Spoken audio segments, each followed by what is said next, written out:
Salam, selamat pagi anak-anak. Apa kabar hari ini? Apakah semuanya baik-baik saja? Ya, puji Tuhan kalau semuanya dalam keadaan baik-baik. Nah, pagi hari ini kita akan memulai pelajaran agama kita. Namun sebelumnya kita akan menyanyi dan berdoa terlebih dahulu. Nah, Ibu minta kalian semua bangkit berdiri dan kita menyanyi lagu Yesus sayang padaku. 1, 2, 3. Yesus sayang padaku, Alkitab mengajarku, walau ku kecil lemah, aku ini miliknya.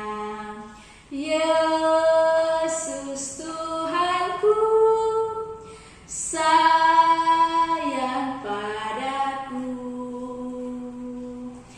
Itu firman-Nya di dalam Alkitab. Oke, baik, masih dalam keadaan berdiri, kita akan berdoa.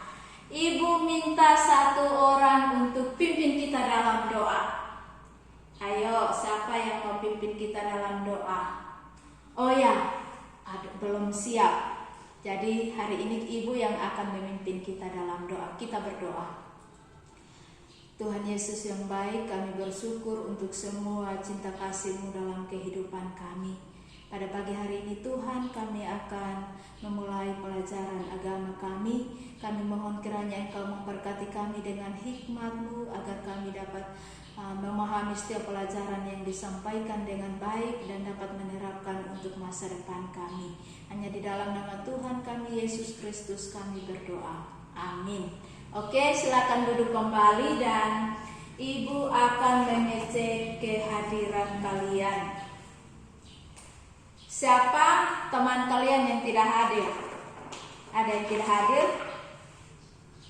Oh ya, Rince. Ada yang tahu dia kenapa? Sakit, izin, atau apa? Oh ya, sakit. Hanya Rince saja? Oh ya, hanya Rince saja. Oke, baik.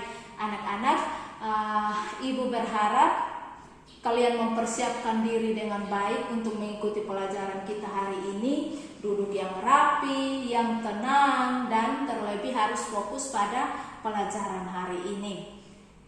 Ibu akan bertanya tentang pelajaran kita minggu lalu. Siapakah yang menyelamatkan umat manusia dari dosa? Ayo, siapa yang masih ingat pelajaran minggu lalu? Oh ya, Ade Violet, silakan. Tepuk tangan untuk Ade Violet, bagus. Nah, bagaimana cara Allah menyelamatkan umat manusia? Ayo, siapa lagi yang mau jawab? Ray, ya, silakan Ray. Bagus. Tepuk tangan untuk Ray dan Ade Violet yang sudah menjawab. Nah, seperti yang tadi Ibu sudah katakan bahwa kalian harus fokus dan juga aktif dalam pelajaran hari ini karena pelajaran hari ini sangat penting agar kalian dapat memahami makna pengorbanan Yesus Kristus untuk umat manusia. Dan yang berikutnya kalian juga jika mengikuti pelajaran ini dengan baik dan sungguh-sungguh, maka kalian juga dapat menjelaskan materi tentang pengorbanan Yesus Kristus. Nah, Ibu mau bertanya, siapa yang pernah menolong orang lain? Ya, hampir semua pernah menolong orang lain. Nah, coba ceritakan pertolongan apa yang pernah kalian berikan bagi orang tersebut. Siapa yang mau menceritakan? Ayo, jangan malu-malu. Oh ya, Novita, silakan Novita. Terima kasih, tepuk tangan untuk Novita.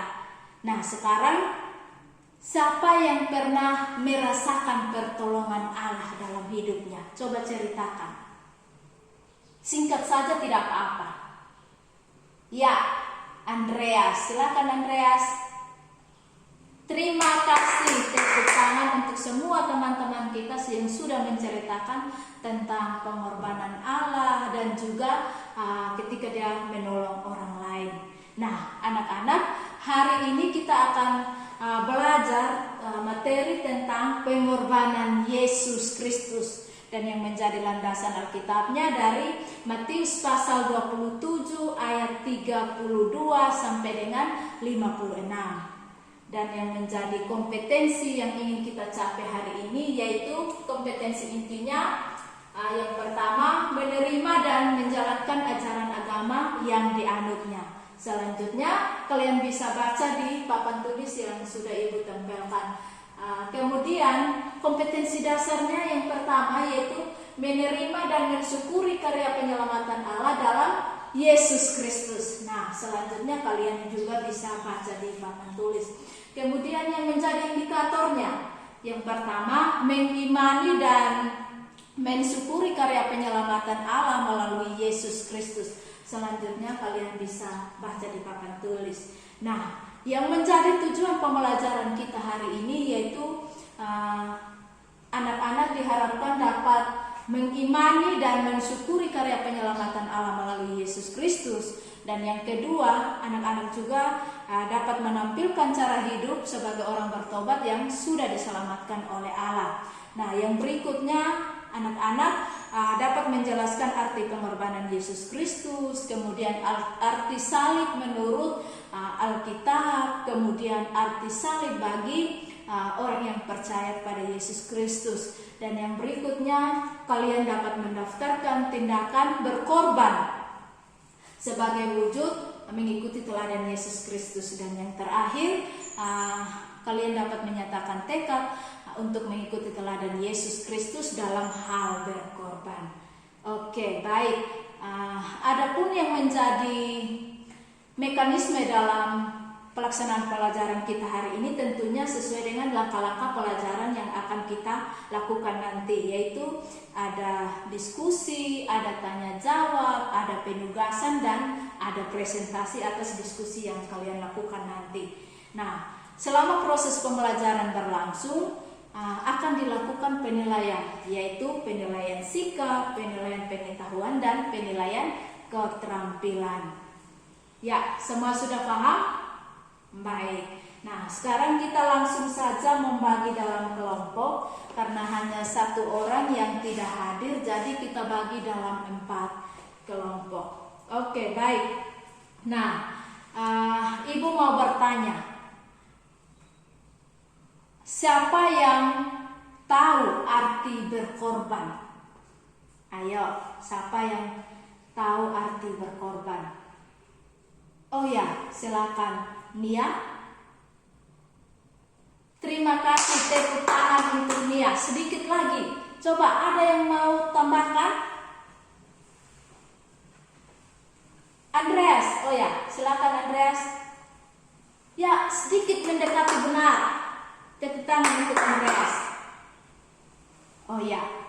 Nah, apakah kalian pernah berkorban bagi orang lain, misalnya untuk papa mama di rumah, atau untuk ibu bapak guru di sekolah, untuk tetangga, atau untuk siapa saja yang pernah kalian temui? Nah, coba ceritakan pengalaman, perasaan apa yang kalian rasakan ketika menolong orang lain. Perasaan senang kah atau sedih ketika menolong orang lain? Ada yang mau menceritakan? Oh ya, Yani, silakan. Baik, terima kasih. Tepuk tangan untuk kalian semua yang sudah menceritakan, yang sudah menjawabnya. Namun ada beberapa hal yang Ibu ingin lengkapi dari jawaban-jawaban kalian tentang arti berkorban.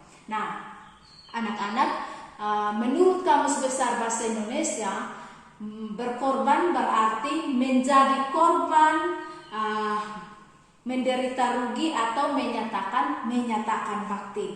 Nah, jadi berkorban adalah suatu tindakan yang tidak mudah untuk kita lakukan. Karena apa? Karena membutuhkan sebuah pengorbanan atau adanya sebuah kerelaan dari dalam diri kita untuk memberi kepada orang lain. Jadi ada sesuatu yang kita korbankan bagi orang lain. Oke, baik. Nah, sekarang Ibu akan menayangkan sebuah video dan Ibu minta kalian menyimaknya dengan baik karena ada pertanyaan yang ingin Ibu sampaikan nanti.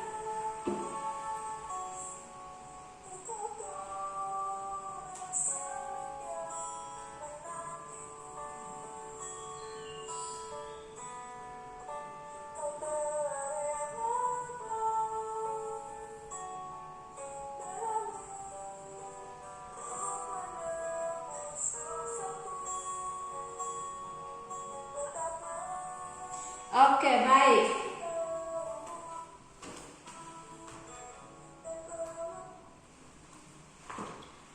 Dari video yang tadi Ibu sudah kasih tonton di kalian, pelajaran berharga apa yang dapat kamu pelajari dari pengorbanan Yesus Kristus dari video yang tadi kalian nonton itu?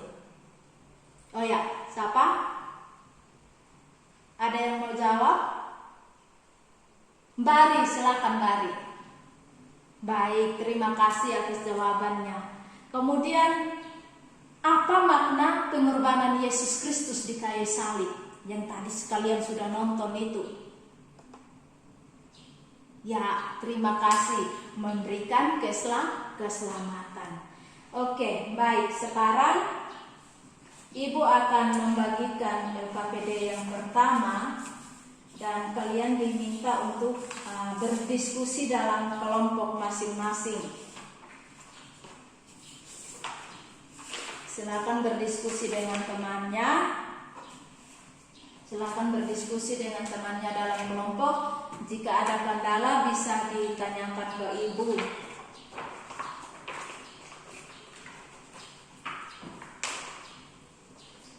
Bagaimana kelompok 1 ada kendala? Oh, soal nomor 2. Di situ kalian diminta untuk menyebutkan arti salib menurut Injil Matius 27 ayat 32 sampai 56. Kelompok 2 ada kendala?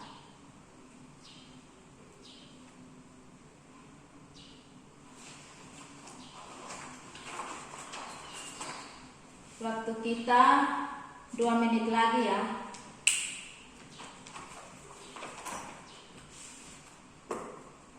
Dalam diskusi tidak boleh ribut ya, harus berdiskusi dengan baik dengan teman-teman yang ada.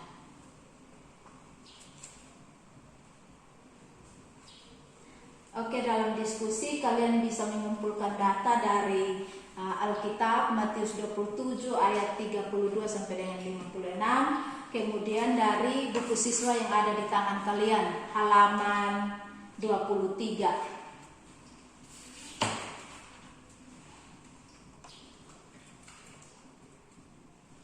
Ya, waktu diskusinya sudah selesai dan sekarang Ibu memberikan kesempatan kepada kalian untuk mempresentasikan hasil diskusi kalian.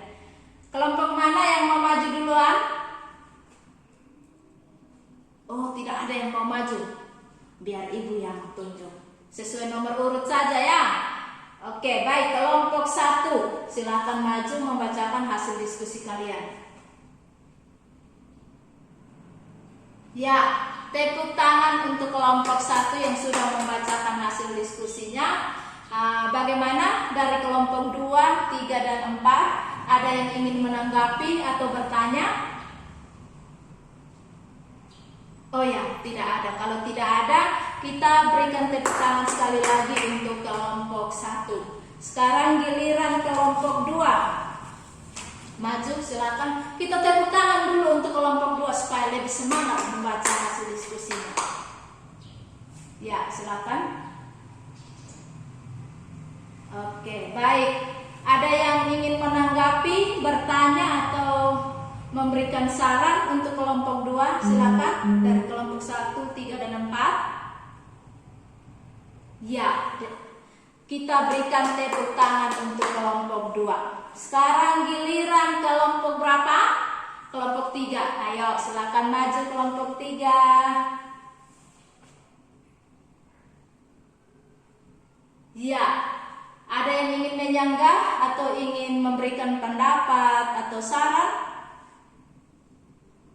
Oke, tidak ada. Kita berikan tepuk tangan untuk kelompok 3. Nah, sekarang kelompok yang terakhir, kelompok 4. Silakan kelompok 4. Ya, kita berikan tepuk tangan untuk kelompok 4 yang sudah membacakan hasil diskusinya dengan baik. Oke, baik anak-anak, dari hasil diskusi kalian tadi sudah sangat baik, sudah sangat luar biasa. Namun, Ibu ingin menambahkan beberapa hal dari materi diskusi tadi, yaitu bahwa Tuhan kita Yesus Kristus itu telah memberikan teladan yang sangat luar biasa dalam hal apa tadi? Dalam hal berkorban, di mana Yesus Kristus mati mengorbankan dirinya disiksa, dihina, diludahi dan dihujat oleh banyak orang hanya untuk menyelamatkan kita umat manusia, termasuk anak-anak dan ibu juga. Nah, pengorbanan Yesus Kristus itu terjadi dan itu adalah cara Allah, satu-satunya cara Allah untuk melepaskan manusia dari beban dosa, karena kita manusia ini memiliki banyak dosa. Jadi Tuhan Allah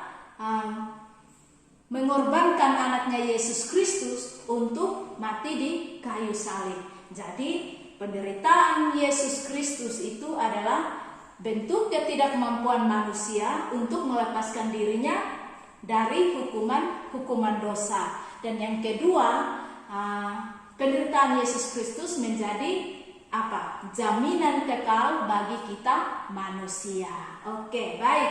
Nah, yang kedua, tahap-tahap penderitaan Yesus Kristus. Tahap-tahap penderitaan Yesus Kristus. Yang pertama apa? Menurut bacaan Alkitab,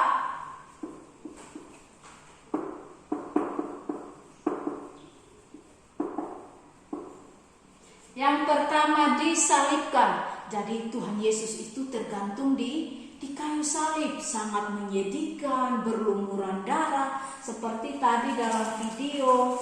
Nah, seperti dalam video tadi, dan coba kalian perhatikan di gambar ini. Nah, Tuhan Yesus itu berlumuran darah dan juga dia dihujat oleh banyak orang. Kemudian coba lihat ada prajurit-prajurit yang menonton dia, menghujat dia di sini. Nah, yang kedua, tahap penderitaan Yesus Kristus yang kedua adalah Yesus Kristus mengalami pemisahan dari Allah. Jadi di sini Tuhan Yesus berseru, "Allahku, Allahku, mengapa engkau meninggalkan aku?"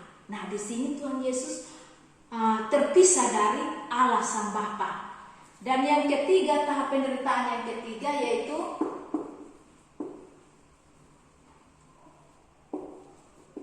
menyerahkan nyawanya. Jadi di situ Tuhan Yesus dengan suara nyaring ia berseru, "Sudah selesai."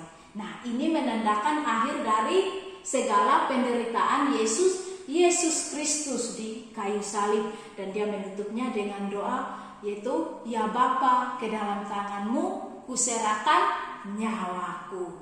Oke, baik. Yang berikut, soal yang berikut, arti salib. Arti salib itu, coba perhatikan ini. Gambar ini salib. Nah, salib ini adalah sebuah tiang tegak, tempat mengikat seseorang atau memakukan tubuh orang yang bersalah. Nah, menurut tradisi Romawi, salib menandakan penghukuman bagi orang yang paling jahat.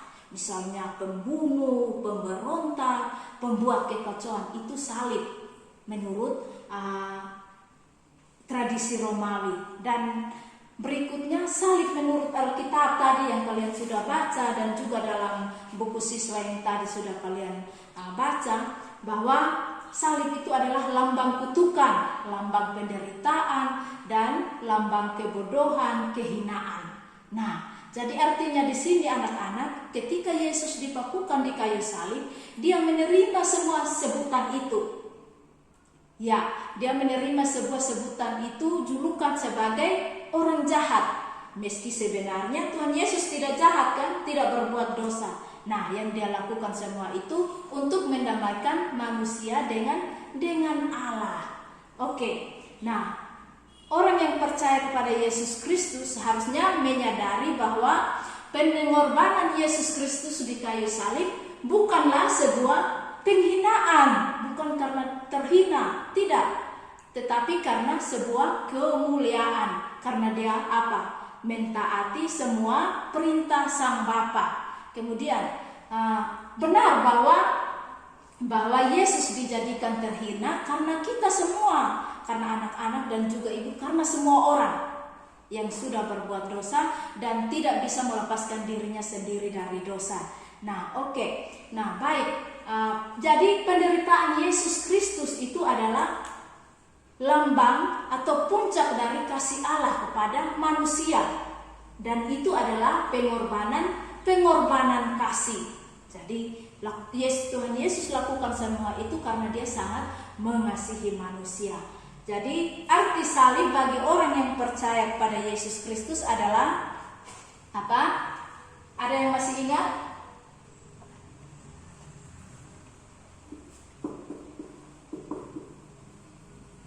Yaitu ditebus dari hukuman dosa. Sebab kita tadi sudah menjadi budak dosa, tetapi apa?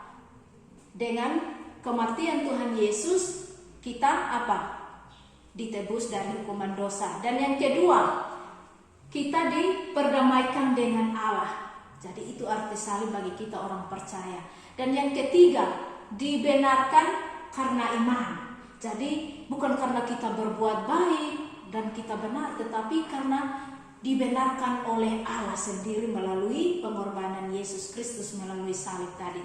Dan yang terakhir, dibenarkan karena pengharapan. Jadi manusia memiliki pengharapan untuk memperoleh apa? Kehidupan yang kekal melalui peristiwa salib. Jadi salib adalah puncak kasih Allah bagi manusia. Oke, baik. Anak-anak, dari penjelasan tentang berkorban tadi, apa yang harus kita lakukan sebagai rasa terima kasih kita kepada pengorbanan Yesus Kristus? Ya, kita harus menyatakan terima kasih kita dengan hidup setia dan taat, terlebih tidak melakukan dosa lagi. Nah, kemudian bagaimana peran kita sebagai alat pendamaian atau saluran keselamatan bagi sesama kita? Ya, kita harus berkorban. Kita harus memberikan diri kita untuk orang lain seperti yang telah Yesus lakukan tadi. Tapi bukan berarti kita juga harus mati di salib, bukan harus mati di salib ya.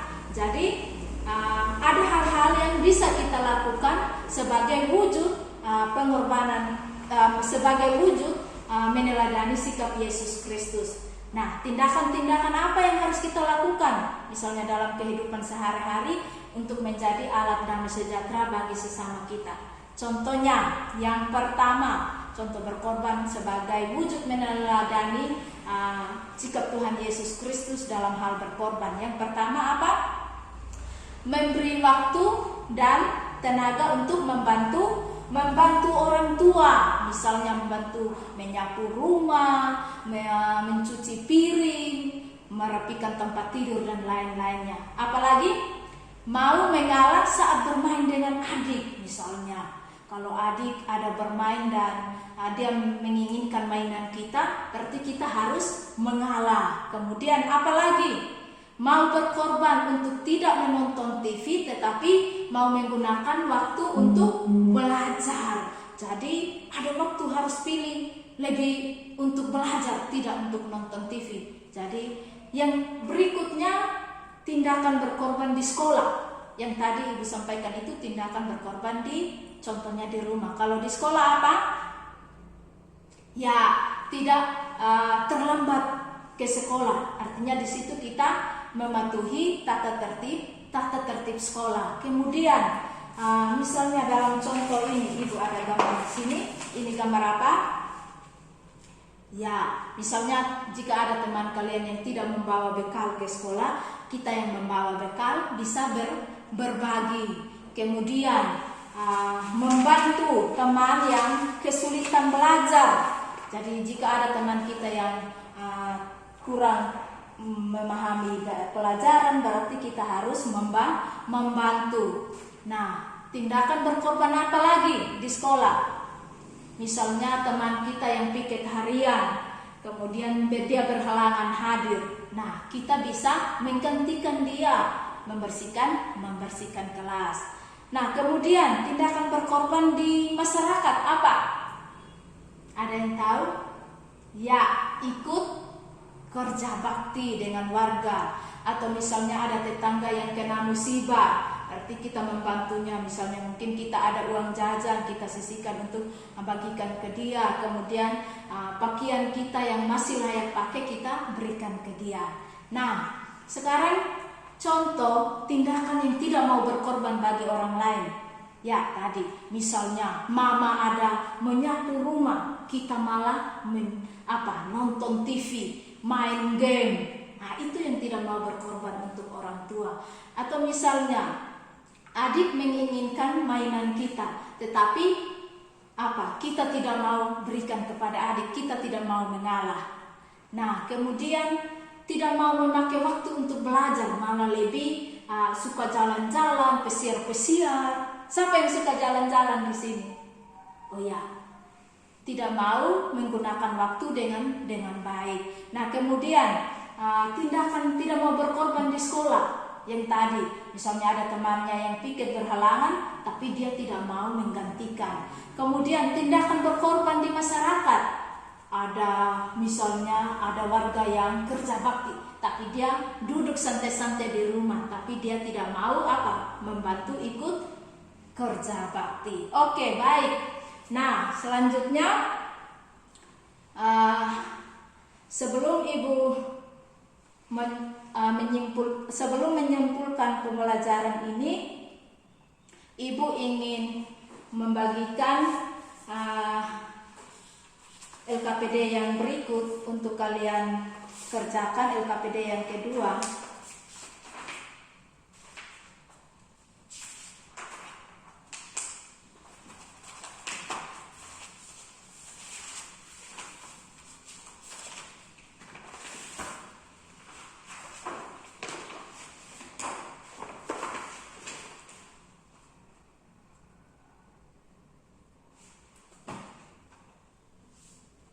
Ya, kalau sudah dikumpulkan, oke, baik. Kita akan sama-sama menyimpulkan pelajaran kita hari ini. Ibu minta 2 orang untuk menyimpulkan. Ya, baik. Silakan Tirsa. Terima kasih. Bagus sekali, tepuk tangan untuk Tirsa.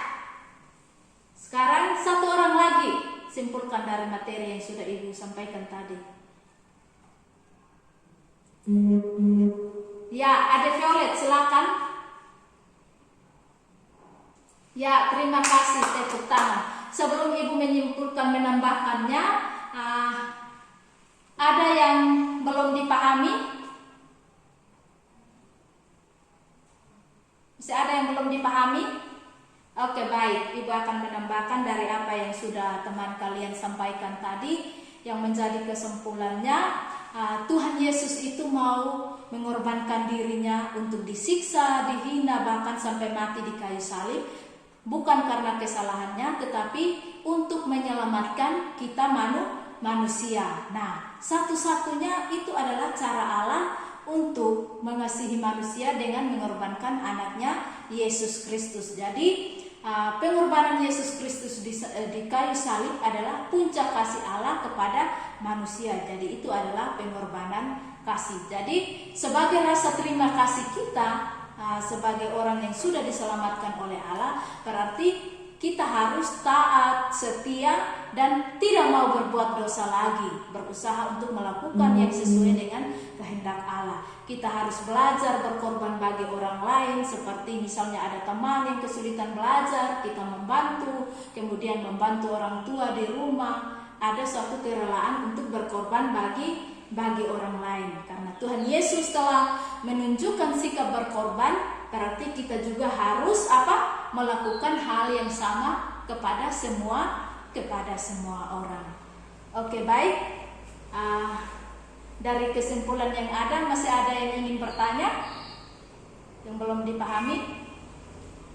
Oke, kalau tidak ada, Ibu akan memberikan LKPD yang ketiga sebagai umpan balik dari materi kita hari ini. Dan LKPD ini setelah kalian selesai mengerjakannya dikumpulkan dan akan dinilai untuk minggu depan.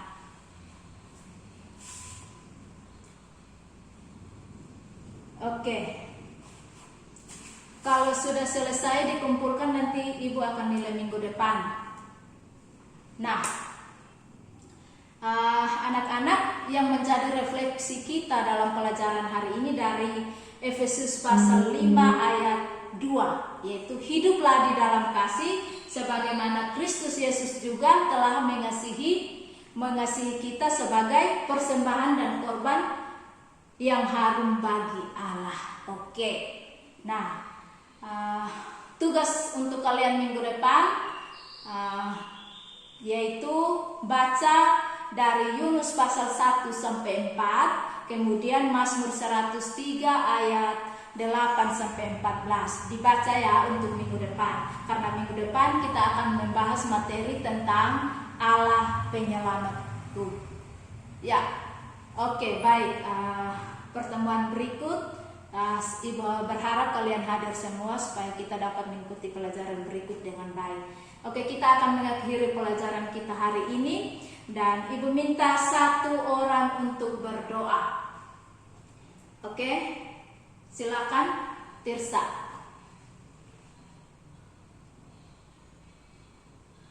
Amin.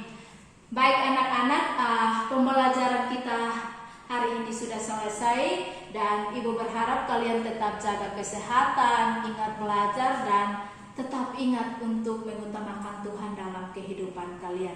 Sampai jumpa minggu depan. Selamat pagi dan Tuhan memberkati kita.